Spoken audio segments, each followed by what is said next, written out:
News at 9. Get this, an Ogden man has hundreds of old family Bibles, but he doesn't want to keep them all for himself. No, he wants to reunite them with the living descendants of their previous owners.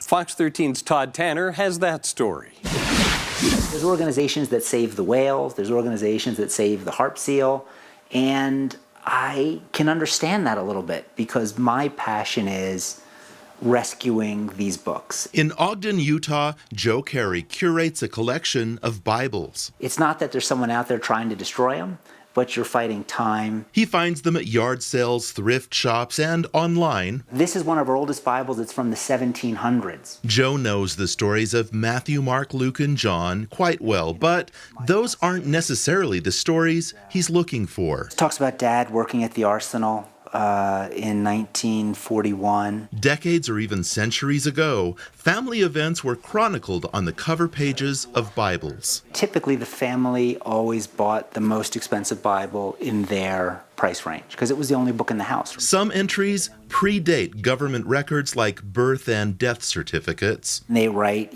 she passed away at the age of 2 years, 2 days. And on occasion, Bibles hold actual pieces of the past. After they've passed away, they'll take a clipping and put it in the family Bible. Joe's assistant Mariah has also found flowers. It's red. It almost looks like it might be a pansy. And letters. I had a slight stroke soon after you left. Among the rarest of discoveries, photos of early African Americans. This is the Burns family Bible. 2 individuals brought to the United States as slaves. They're both working on the same plantation. They get to meet each other. They fall in love. Charles T. Burns and Lucretia Waters. Eventually, they get married and move north.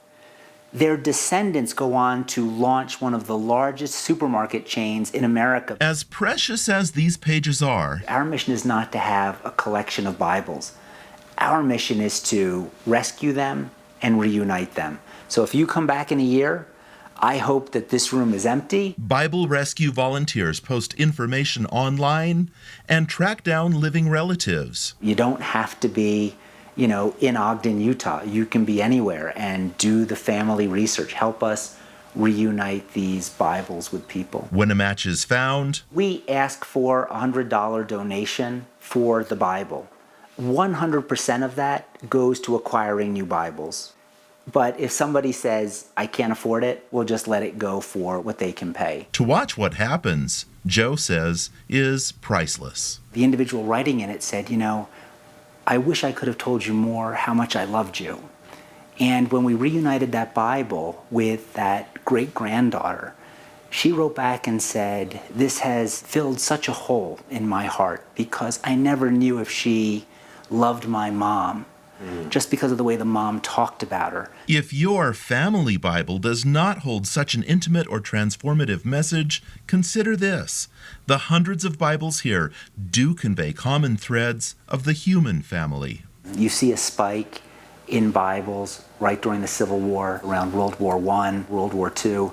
It is that ever-present book when people's hearts are troubled, when they're looking for solace. The big takeaway for me is that we're all in this together.